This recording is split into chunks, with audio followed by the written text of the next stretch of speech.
प्रज्ञान YouTube channel में सभी सत्संगी जनों एवं प्रबुद्ध श्रोताओं का स्वागत है। सभी का अभिनंदन है। सभी को मेरा प्रेम पूर्वक जय श्री। सांख्य दर्शन में जो है कपिल मुनि ने जगत का जो मूल उपादान कारण है वह प्रकृति को माना है। बहुत से लोग ईश्वर को मानते हैं, तो वो इस बात को नहीं स्वीकार करते हैं। उस संबंध में नाना प्रकार से जो है सिद्धांत देकर, उदाहरण देकर समझाया गया और बहुत ही मेधा लगाकर, बहुत बुद्धिपूर्वक और तर्क संगत, विज्ञान संगत विचार जो है जगत के मूल उपादान कारण के रूप में महर्षि कपिल ने समझाने का प्रयत्न किया। उसी को आगे बढ़ाते हुए कुछ और चर्चा करेंगे। ओम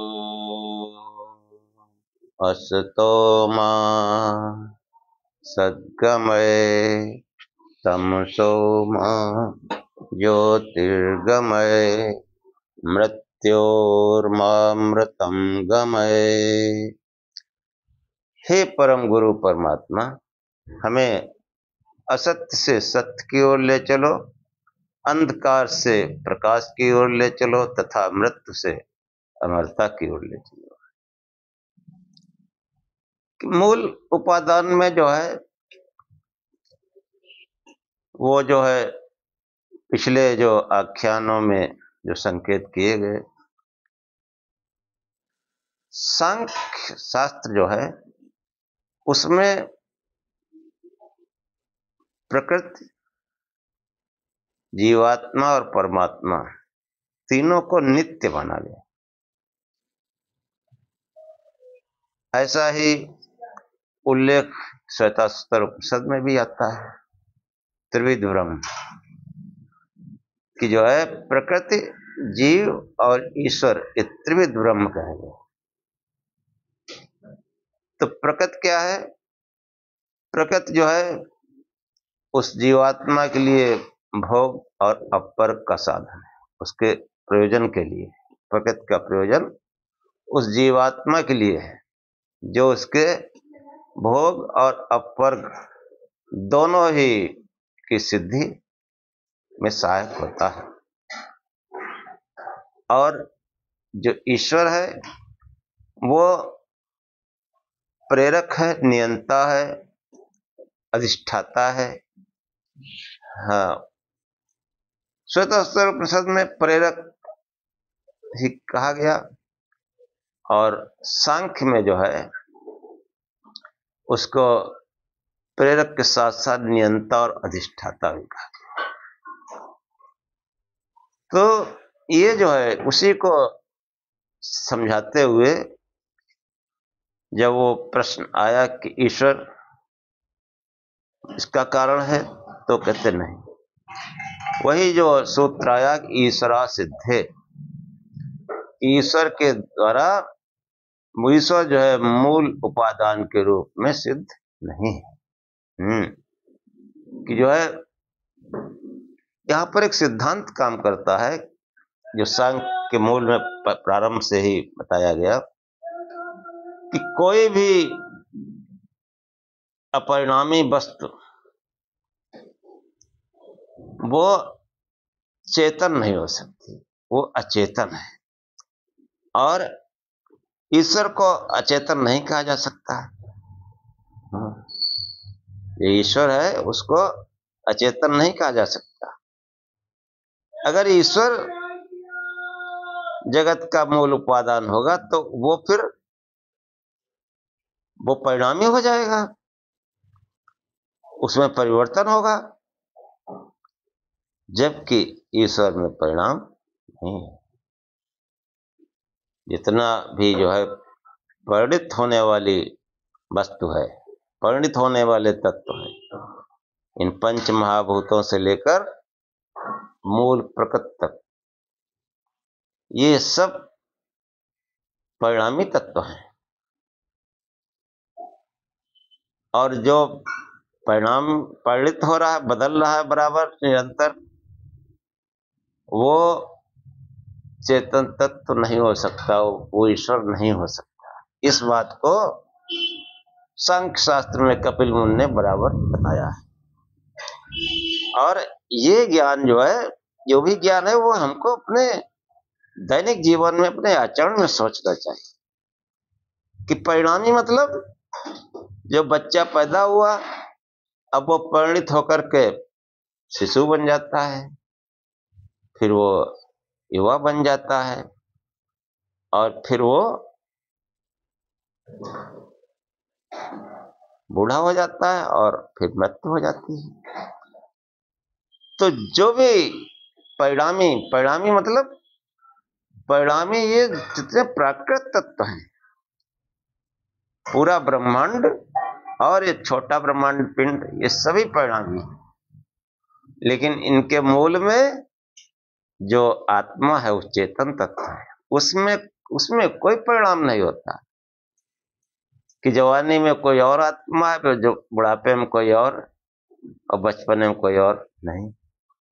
वो आत्मा एक जैसा रहता है, और वो असंग भी है कि जो है ये मन बुद्धि चित्त अहंकार, इनके किए से उस पर कोई आरोप नहीं होता है। क्योंकि वो सर्वथा असंग है, न उसको जो है कोई सुख दुख या बंधन है उसके आगे। इस बात को बहुत अच्छी तरह से समझ लेना चाहिए। और जो सुख दुख बंधन जो प्रतीत होते हैं, वो जो है, वो जब अपना संबंध इस प्रकृति से बना लेता है, प्राकृत तत्व से बना लेता है, और उसी को जो है स्वयं का स्वरूप समझने लगता है, वहां से बंधन और वहां से त्रिविध दुख की उत्पत्ति होती है। आत्मा जो है वो तो निर्लेप है, और वो इसी प्रकार जो दूसरा चेतन तत्व है वो भी निर्लेप है। जीवात्मा और परमात्मा में भेद इतना है कि जीवात्मा जो है वो कामनाओं से ग्रसित रहता है, और ईश्वर जो है वो दृष्टा है, देखता रहता है। दृष्टा भोक्ता का वर्णन कई जगह आ गया। और फिर वो जब दुख में पड़ जाता है, तो किसी तरह से जो है उस दृष्टा, उस परमात्मा का जो है, जब उसकी ओर देखता है, उधर ज्ञान कर लेता है समाधि द्वारा, तो वो भी जो है सुख दुख राग द्वेष से मुक्त हो जाता है। तो ये जो है जो मुख्य विषय है कि जगत का मूल उपादान प्रकृति है, ईश्वर नहीं। इसी को जो है ईश्वरा सिद्धे सूत्र में बताया गया। और इसी को जो है आधुनिक विद्वानों ने जो है इसके पीछे पड़ गए कि कपिल तो जो है अनीश्वरवादी है, नास्तिक है, ईश्वर को नहीं मानते। लेकिन ऐसा नहीं है। ईश्वर के संबंध में बराबर आगे जो है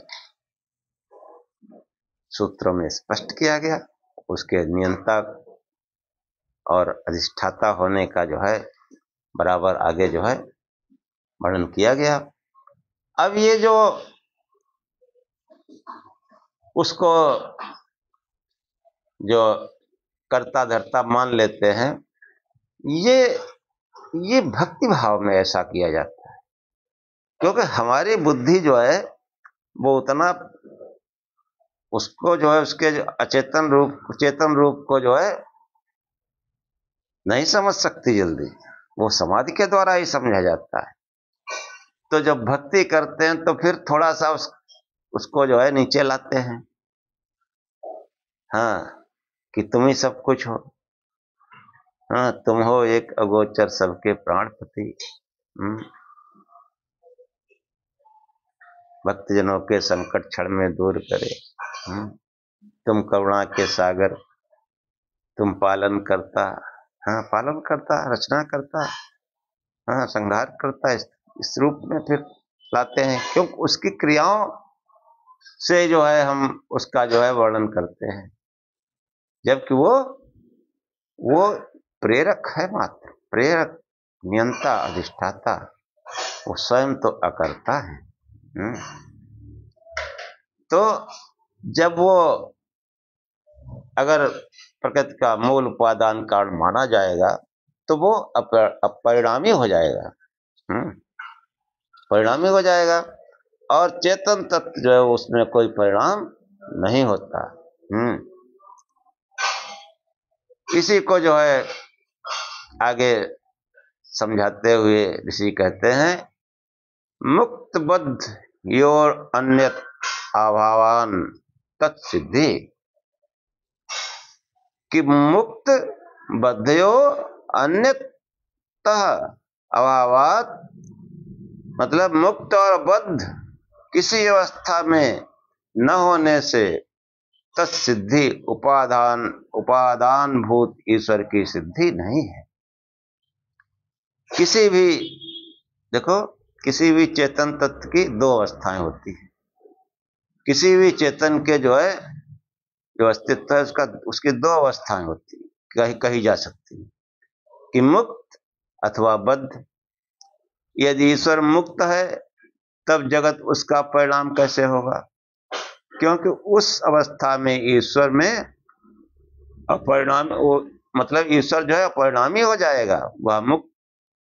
हाँ, वो जो है जब जगत का मतलब जो है जब मुक्त है ईश्वर, तो जगत उसका परिणाम कैसे होगा?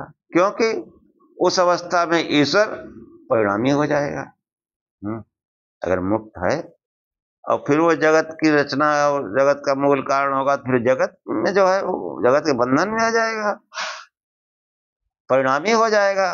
और वो ईश्वर जो है वो परिणामी नहीं हो सकता। हाँ, चेतन तत्व में कोई परिणाम नहीं होते हैं, और वो फिर मुक्त भी नहीं रह सकता। अगर जगत रचना में लग जाएगा तो फिर वो मुक्त नहीं रह सकता। यदि बद्ध माना जाए तो धर्म अधर्म आदि के साथ संबंध होने से वो ईश्वर कैसे होगा? धर्म जब बद्ध होगा तो मतलब धर्म अधर्म हो रहा है। कि वो जो है बद्ध होगा तो उससे शुभ अशुभ कार्य होंगे, तो वो फिर ईश्वर कैसे रहेगा? ईश्वर का की जो व्याख्या आगे पतंजलि ने जो की है कि क्लेश कर्म विपाकाशय परामृष्टा पुरुष विशेष ईश्वर। पुरुष विशेष, देखो पुरुष शब्द पतंजलि ने योग मतलब योग शास्त्र में जो है वो सांख्य से लिया है। पुरुष विशेष मतलब ईश्वर। पुरुष जो है चेतन तत्व के लिए आया है सांख्य में, और चेतन तत्व में जीवात्मा भी है, परमात्मा भी है। तो जीवात्मा के लिए पुरुष शब्द प्रयोग हुआ, और पुरुष विशेष जब जोड़ दिया तो वो ईश्वर के लिए। कि क्लेश कर्म विपाकाशय परामृष्टा पुरुष विशेष ईश्वर। समाधिपाद में आया है सूत्र कि उसमें कोई क्लेश नहीं, कोई कर्म नहीं, कर्मों का विपाक भी नहीं, कर्म संग्रह जिनसे संस्कार बनते हैं।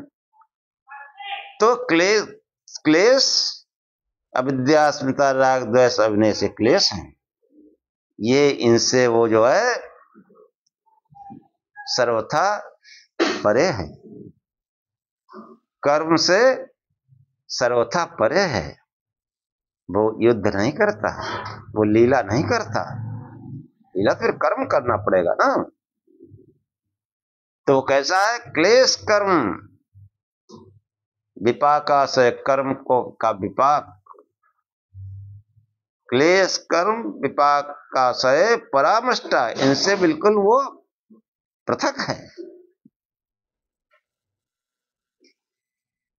इनसे बिल्कुल अलग है।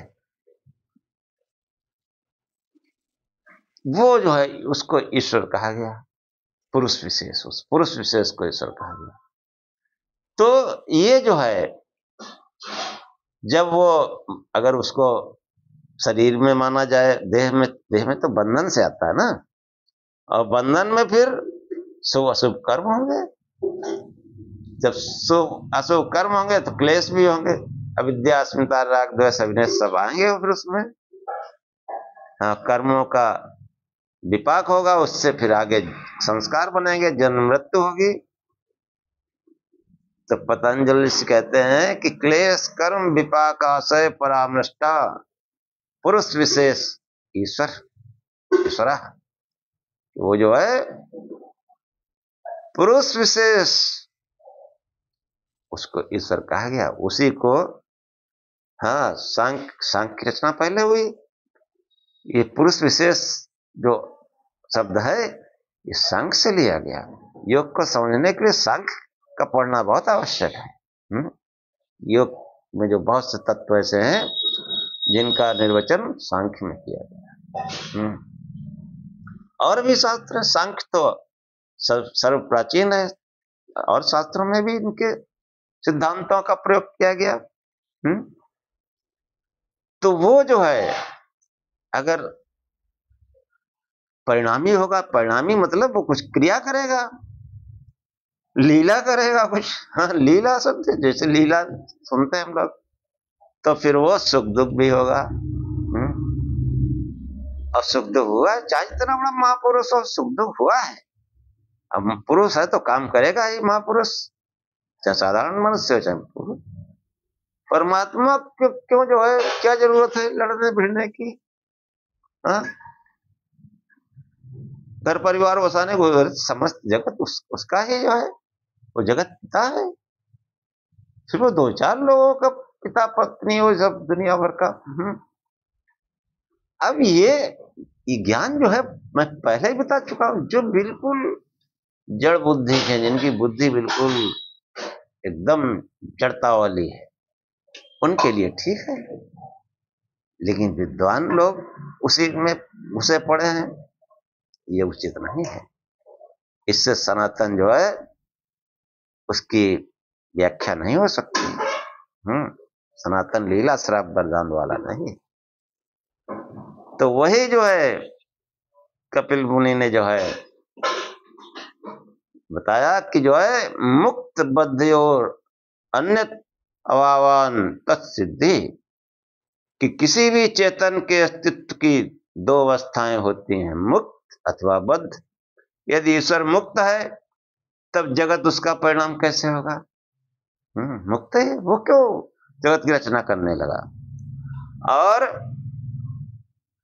जब अगर वो जगत उसका परिणाम होगा तो फिर वो ईश्वर अपरिणामी हो जाएगा, और अपरिणामी जो है वो केवल अचेतन ही होता है, अचेतन में परिणाम होता है। समस्त अचेतन जगत तो परिणामी है, और जो चेतन तत्व है वो अपरिणामी रहता है। ये बहुत खास चीज है कि अगर उसको जो है मुक्त माना जाए तो उसका परिणाम फिर ईश्वर, मतलब प्रकृति कैसे होगा, सृष्टि जो है उसका परिणाम कैसे होगा? यानी वो इस सृष्टि का मूल उपादान नहीं हो सकता। और अगर उसको बद्ध माना जाए, भाई मुक्त या बद्ध 2 ही अवस्थाएं हो सकती हैं, तो अगर बद्ध है तो फिर ईश्वर कैसे रहेगा? कि वो तो क्लेश कर्म विपाकाशय परामृष्टा पुरुष विशेष ईश्वर, कि उसमें कोई क्लेश नहीं, कोई कर्म नहीं, कर्मों का विपाक नहीं, विपाक मतलब कर्म संग्रह नहीं, समूह नहीं, ऐसे पुरुष विशेष को ईश्वर कहते हैं। हाँ, अगर वो कर्म बंधन में आ जाएगा तो फिर ईश्वर नहीं रहेगा। इसलिए वो चाहे उसको मुक्त समझो चाहे बंद समझो, दोनों ही अवस्था में वो इस जगत का उपादान कारण नहीं है। आगे कहते हैं वह था सत्कर्तुम बद्ध तो अथवा मुक्त दोनों अवस्थाओं में भी जो है चेतन ईश्वर से अचेतन परिणाम कैसे हो सकता है कि ईश्वर की बद्ध या मुक्त कैसा भी मानने पर उसे चेतन तो मानना ही पड़ेगा। क्या ईश्वर को अचेतन कह सकते हैं? अचेतन तो नहीं कह सकते। यह स्पष्ट सिद्ध है कि समस्त दृश्य अदृश्य जगत अचेतन है। ये जो है, हाँ, हम अपने शरीर में जो भी समझते हैं, जागृत स्वप्न सुषुप्ति, ये सब क्या है? ये चेतन है, सब अचेतन है। और सुषुप्ति में वो भी जो है वो सब आ जाता है, ये मन बुद्धि चित्त अहंकार सब सुषुप्ति में लीन हो जाता है। तो ये मन बुद्धि चित्त अहंकार जो हमको दिखाई पड़ते हैं चेतन जैसे, ये चेतन नहीं है। हाँ, बुद्धि बता चुके, मूल प्रकृति जो है उससे महत यानी बुद्धि बनी। अब मूल प्रकृति वो स्वयं जड़ है, तो वो जो है जो चेतन जो है उसका जगत रूप अचेतन परिणाम कैसे होगा? तब चेतन ईश्वर का जगत रूप अचेतन परिणाम कैसे होगा? यदि वस्तुतः चेतन ईश्वर का अचेतन परिणाम माना जाता है तो चाहे ईश्वर को मुक्त कहिए या बद्ध, उसे परिणामी अथवा विकारी होने से कोई नहीं बचा सकता है। हाँ, क्रिया करेगा तो फिर उसमें विकार आएंगे जरूर। और मूल प्रकृति से स्थूल पंच महाभूत तक सब विकार है। सांख्य सिद्धांतों में इनका वर्णन आया है। तो देखो कितना बौद्धिक है सनातन, कितना जो है बुद्धि की पराकाष्ठा है हमारे ऋषियों में। हम उसको पढ़ते ही नहीं, मैंने पता नहीं कौन कौन ऋषि कल्पित कर रखे हैं, कैसे कैसे। अरे विद्वान हो तो इन शास्त्रों का चिंतन करो, वैदिक साहित्य का चिंतन करो, समझो उसको। लेकिन समझने नहीं, उनको तो बस वाहवाही चाहिए, पैसा चाहिए।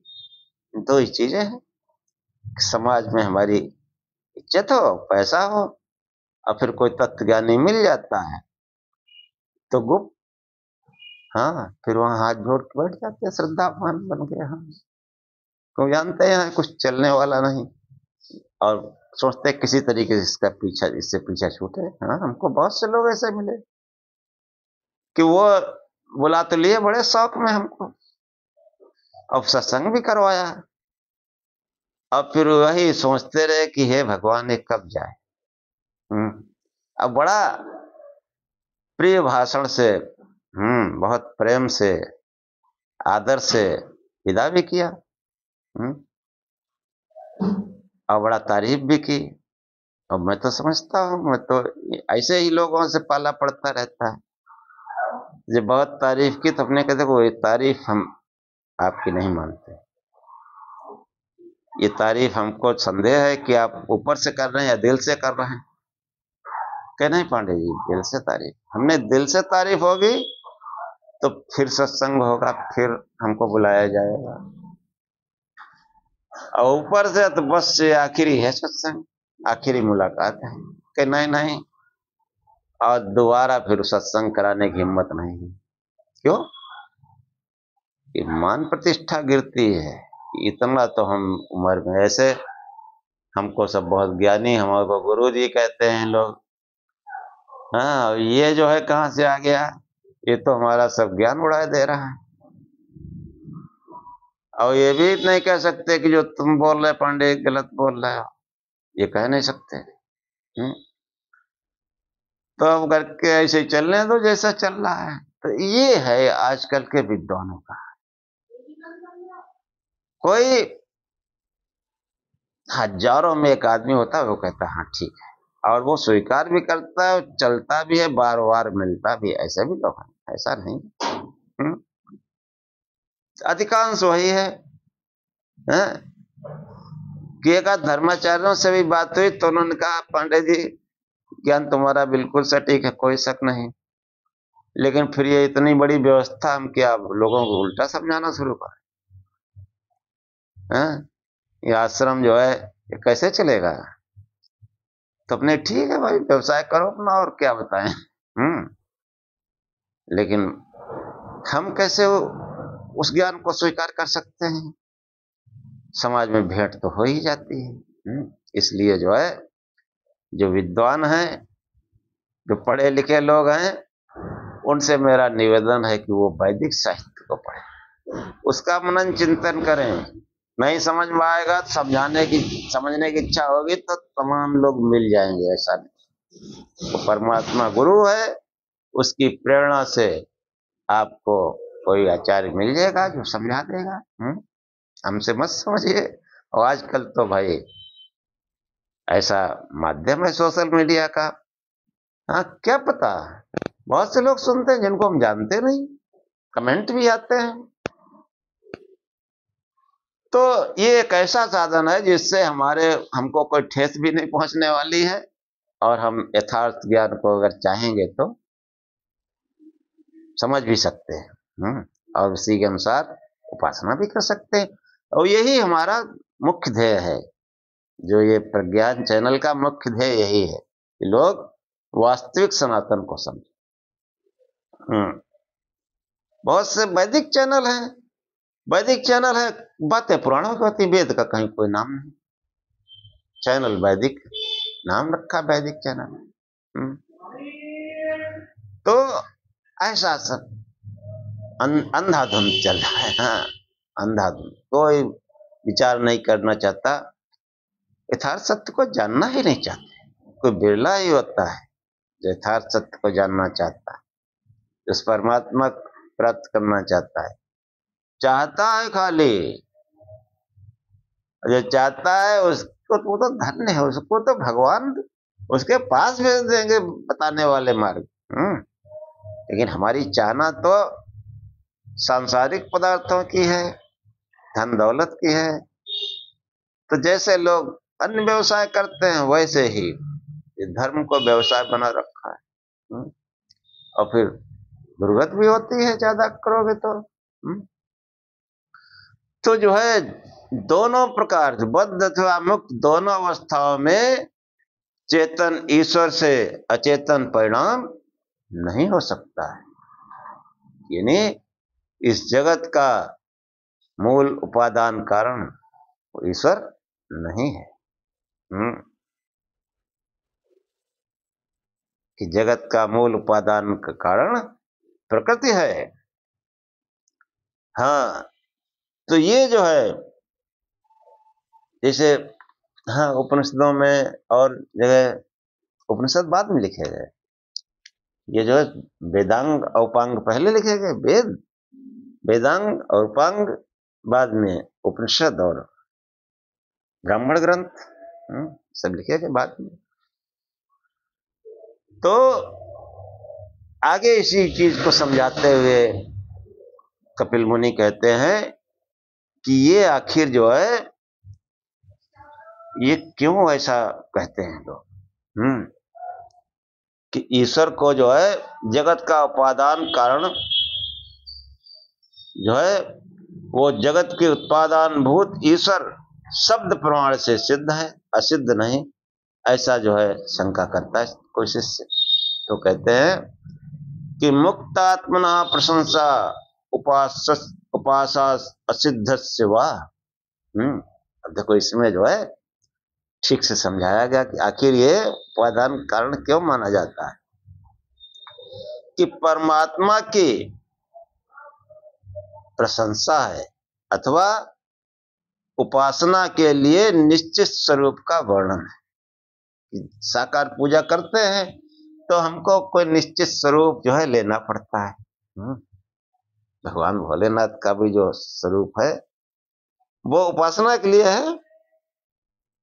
वो विराट पुरुष को जो है एक आकार दिया गया, अब उसकी देखा तो नहीं और तमाम आकार आ गए, वो थोड़ा ये वैदिक आकार है। ये गुण स्वरूप रूपक भगवान शंकर का जो चित्र है ये वेदानुकूल है, बाकी वेदानुकूल नहीं है। ये विराट पुरुष का वर्णन है। जो जन्म लेगा, जो देह धारण करेगा, उसका जवानी बचपना बुढ़ापा होगा। जन्म लेगा तो जात बिरादरी होगी। और भगवान भोलेनाथ का जो है न बचपना है, न जवानी है, न बुढ़ापा है, सबके बाबा है, सबके बाबा। और कोई जन्म मृत्यु नहीं। तो ये जो है उस विराट पुरुष का जिसका वेदों में वर्णन आया है उसका वो गुण स्वरूप रूपक है। तो देखो कि नित्य मुक्त आत्मा परमात्मा है। औपनिषदिक प्रसंगों में उसकी प्रशंसा के वर्णन विविध रूप से किए गए हैं। यही आधार उसकी जो है उपादानता के वर्णनों का है कि जो उसकी उपासना की गई, जो प्रार्थनाएं की गई, तो उससे जो है वो जगत का जो है उपादान कारण माना गया। किसने जगत की रचना की, ये जो है ये उपासना के लिए, भक्ति के लिए हम ऐसा कहते हैं कि यही जो है अभिप्राय है कि केवल परमात्मा की प्रशंसा की भावना से उस प्रकार के वर्णन है। इसके अतिरिक्त प्रत्येक भगवत भक्त जब उसकी उपासना में सक्रिय होता है तब वह केवल उसी के अस्तित्व को अपने सम्मुख देखना चाहता है और उसी को सब कुछ कल्पना कर लेता है। माता पिता बंधु सखा विद्या धन सर्वस्व सर्वस्व। तुम्हें माता पिता तुम्हें बंधु सखा तुम्हें विद्या द्रविणम तुम्हें सर्वम देव देव। भक्त है वो कल्पना करता है माता पिता इसी रूप में करता है। वो उपासना के लिए है। उस ईश्वर की प्रशंसा कैसे करेंगे? देखो ये जो उसी में उपादान कारण आ जाता है और उसको फिर ऐसा ऐसा फैला के जो है रायता फैलाया प्राणकारों ने कि मूल सनातन ही गायब कर दिया। कि जो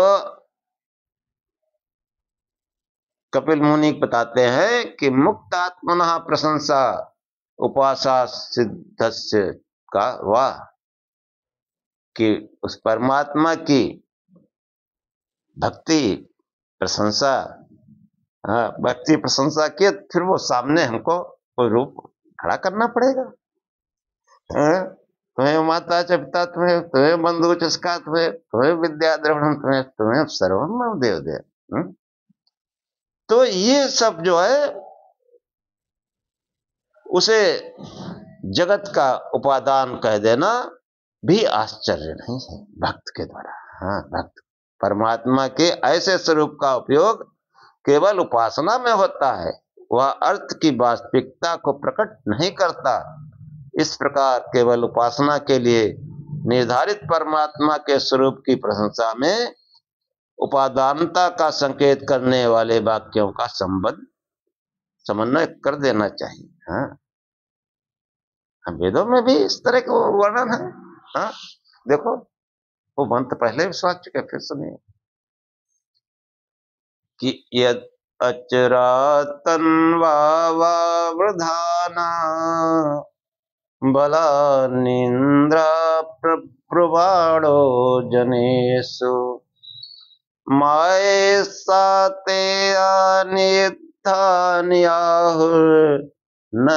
दिशत शत्रु न पुरा विविसे, ऋग्वेद का मंत्र है। कियत अचरा तन्वा व वृधानु, जो अचर है, जो बिल्कुल मतलब वो परिणामी या चलायमान नहीं है, वो जो है अचर है, मतलब उसमें कोई क्रिया नहीं होती। तनवा व वृधानो, उसके तनों का जो है मतलब तन माने शरीरों का वर्णन मिलता है।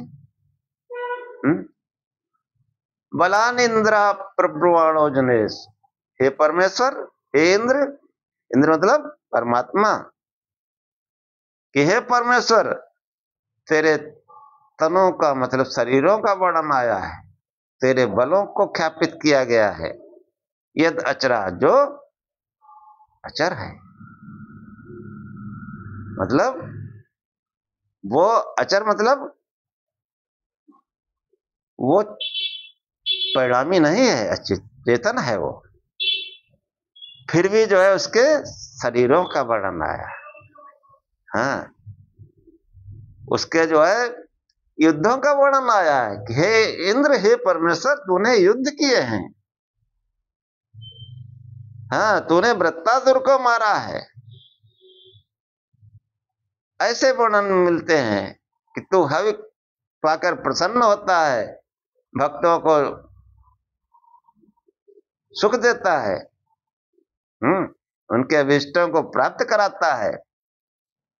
ऐसा जो है वर्णन जो है वो कैसा वर्णन है? मंत्र कहता है मायसा तेन आन युद्धान याहुर, हे प्रभु ये तेरे सब माइक वर्णन है। माइक, माइक मतलब वही जो अचेतन के वर्णन है। हे प्रभु ये तेरे मायसा ते आन युद्धान याहुर, तेरे जो युद्धों का वर्णन मिलता है, जो तू बल प्राप्त करता है, जो तेरे शरीरों का वर्णन मिलता है, ये सब माइक है। माइक मतलब उस मूल प्रकृति से लेकर पंच महाभूत तक के जो माया है, जो अचेतन है, उसके वर्णन है। न शत्रु न पुरा भविष्य, वास्तव में तेरा न कोई पहले शत्रु था न आज है, हैं? उस परम पिता परमात्मा को क्या अर्पित करेंगे? क्या उसका भोग लगाएंगे हम? भोग लगाएंगे हम, लेकिन हम भक्तजन उसकी कैसे प्रशंसा करें, कैसे उसका कीर्तन करें, कैसे गुणगान करें? तो हम जो कम बुद्धि वाले लोग हैं, हाँ, कितनी बुद्धि विकसित हो जाए, जब भक्त बनोगे तो फिर समर्पण करना पड़ेगा, और समर्पण में आनंद है। तो समर्पण में जो है हम फिर माइक वर्णन ही कर सकते हैं। हाँ, उसके शरीरों का फिर वर्णन किया जाता है, लेकिन फिर वर्णन इतना नीचे मत ले आओ कि उसको जो है रोते बिलखते दिखाओ, कीड़ों मकोड़ों से पूछते दिखाओ, हाँ, उससे रथ हकवाओ। ये नहीं, ये मनुष्यों का काम है, महापुरुषों का काम है। मनुष्य है, महापुरुष हो गए। तो ये जो बताया कि मुक्त आत्मना प्रशंसा उपासा सिद्धस्य, कि मुक्त आत्मा मतलब मुक्त आत्मा परमात्मा, परमात्मा की प्रशंसा उपासना आदि से जो है ये वर्णन इस तरह के मिलते हैं, लेकिन वो इस जगत का मूल उपादान असिद्ध है। हाँ, वो जो है मूल उपादान नहीं है। उपासा और सिद्धस्य ये दोनों पृथक पद हैं। सिद्ध पद पर आत्मा के लिए प्रयुक्त हुआ है। उपनिषद आदि के कतिपय स्थलों में स्पष्ट अथवा अस्पष्ट रूप से परमात्मा को जगत का उपादान बताने के संकेत मिलते हैं। वे केवल परमात्मा की उपासना की दृष्टि से किए गए हैं। हाँ, कि उपासना सिद्धस्य, कि मूल उपादान जो उपासना में जो है कहीं कहीं वर्णन मिलता है, जिससे मूल उपादान सिद्ध होता है। अभिप्राय यह है कि इस प्रकार के समस्त उल्लेख परमात्मा की प्रशंसा अथवा उसकी उपासना की दृष्टि से प्रस्तुत किए गए हैं, अर्थ की वास्तविकता के आधार पर नहीं। फलता परमात्मा जगत का उपादान कारण है, इसमें शब्द को भी प्रमाण नहीं कहा जा सकता। इस प्रकार ईश्वर की जगत उत्पादन कारणता सब प्रमाणों के आधार पर असिद्ध है। तो वो जगत का मूल उपादान कारण नहीं है। फिर आगे कहते हैं तत्सन्निधान अधिष्ठातत्व मणिवत, प्रकृति के साथ सन्निधान से अधिष्ठातत्व है मणि के समान।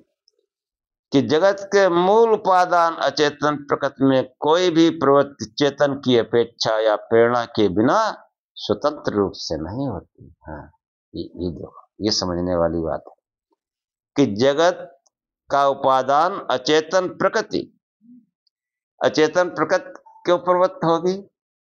तो अचेतन है, जड़ है, तो वो उस चेतन उस परमात्मा की प्रेरणा से होता है। इसको ऐसे समझो कि मूल प्रकृति मतलब जो हम रोज गहरी नींद का जो अनुभव करते हैं वही मूल प्रकृति है।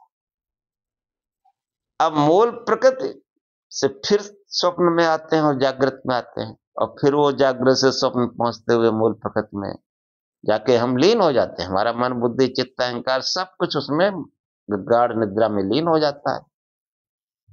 और फिर वो तो ये जो जागृत स्वप्न सुसुप्ति ये कैसे चल रही है, इसके मूल कारण क्या है? वो इसमें आत्मा है, जीवात्मा कहो, आत्मा कहो, जीव कहो,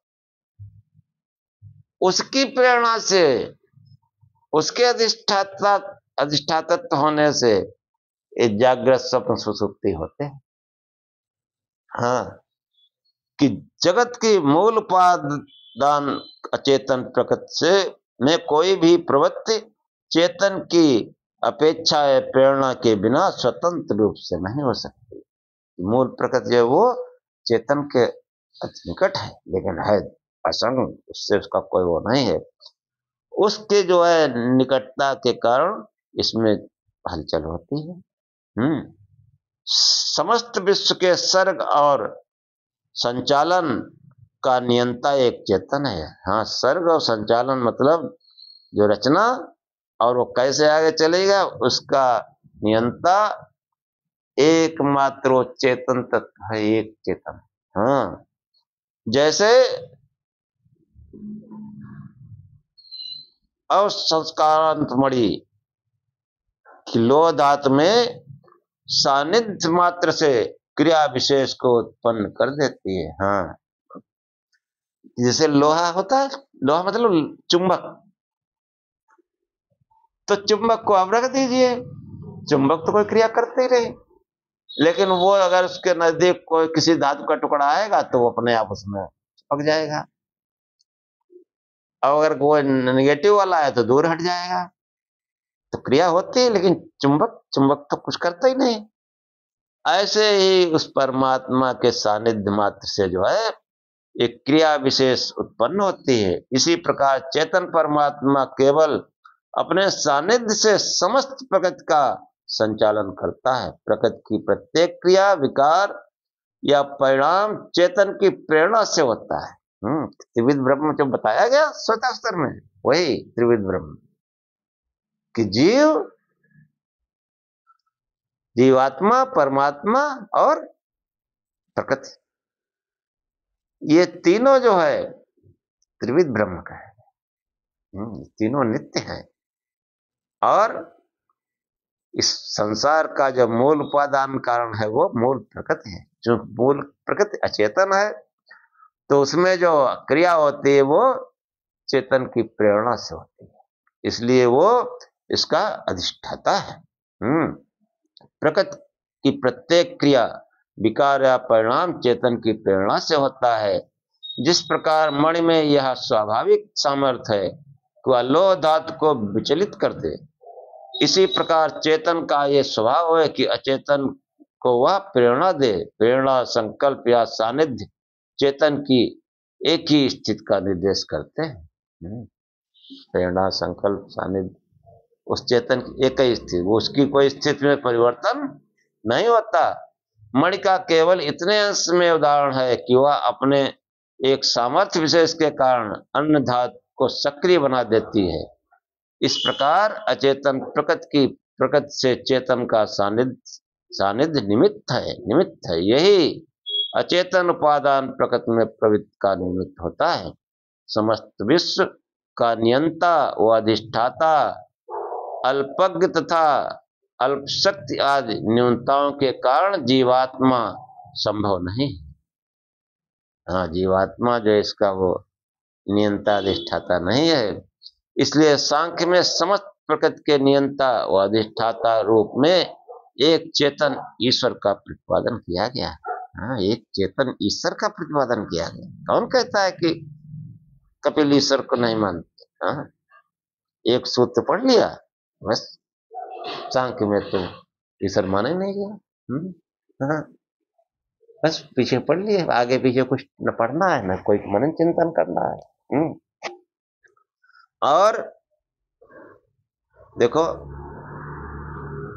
परमात्मा के अधिष्ठातत्व प्रसंग में चेतन सामान्य के कारण जीवात्मा के अधिष्ठातत्व अथवा कृतत्व आदि का प्रतिपादन भी सूत्रकार ने किया। क्या किया है कि विशेष कार्य सब जीवानाम, विशेष कार्यों में जीवों का भी अधिष्ठातत्व नेतृत्व है।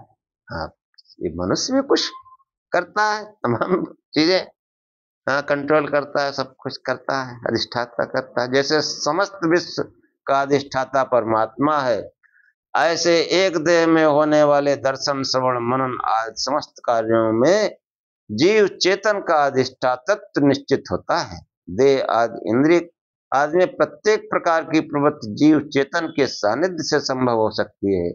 इसलिए विशेष कार्यों अर्थात व्यक्तिगत रूप से देह आदि की सब प्रवृत्तियों में जीवात्माओं का नियंत्रण और प्रेरण स्वीकार किया जाता है। देह तथा बुद्धि आदि अचेतन तत्व स्वतः प्रवृत्त नहीं हो सकते। हाँ, इनकी सब प्रवृत्तियां चेतन आत्मा के भोग आदि के लिए होती हैं। इसलिए उसी की नियंत्रण में होने के कारण वह इसका अधिष्ठाता एवं कर्ता कहा गया है। यही जो है ये जीव भाई, उसकी पावर कम है। चेतन वो भी है, लेकिन उसकी पावर इस देह तक है, इस देह तक वो सब करेगा। तो ये जो है चेतन और अचेतन का जो है वर्णन हुआ कि जो जगत का मूल उपादान है वो मूल प्रकृति है, परमात्मा नहीं। तो परमात्मा को जगत का उपादान या रचना करता, पालन करता, संहार करता कहा गया। ये उपासना की वजह से कहा गया, प्रशंसा, उसकी प्रशंसा की। अब प्रशंसा हम लोगों का वो जो है उस चेतन का काम चलाओ ज्ञान है। उसकी हम भद्र जनों में कैसे चर्चा करें? तो हम लोग जो है, जो हमारी जो बुद्धि का स्तर है, उससे उस परमात्मा का, उस अचर का हम वर्णन अपनी इसी टूटी फूटी भाषा में किया करते हैं। ऐसे कहो, क्योंकि वो जो है वो मन वाणी को अगम अगोचर रोजाना ही सो पावे, जो समाधि के द्वारा उसको जाना जाता है, मन वाणी से परे है। तो वाणी उसको कैसे बता सकती है? अव्यक्त है। अव्यक्त तो मूल प्रकृति भी है कि जब गाड़ी निद्रा में जाते हैं, गाड़ी नींद में, तो कहते हैं बड़ा आनंद से सोया। तो क्या वहां हुआ था? ये मैं नहीं बता सकता। कैसा था वहां, ये भी नहीं बता सकता। हाँ, वो अव्यक्त प्रकृति है और उससे भी परे परमात्मा है, वहां तो कोई प्रश्न ही नहीं, क्या बताते हैं। तो वो बस नेति नेति हमारे शास्त्रों ने कहा है, और जो महान ऋषि हुए उन्होंने संकेत किया है, और उन्होंने मार्ग बताया है हमको। अब बाकी स्वयं करना पड़ेगा। तो स्वयं यही करना है कि शिव जपो खूब, शंकर भगवान की फोटो लगा लो और प्रकाश स्वरूप से ध्यान करो, फिर देखो कैसा दिमाग खुलता है और कैसा जो है जीवन में आनंद भरता है। तो यही आख्यान प्रारंभ करते हैं, खत्म करते हैं, समाप्त।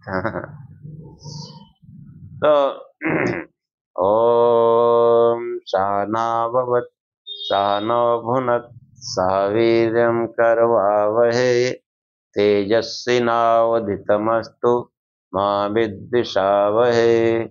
ओम शांति शांति शांति।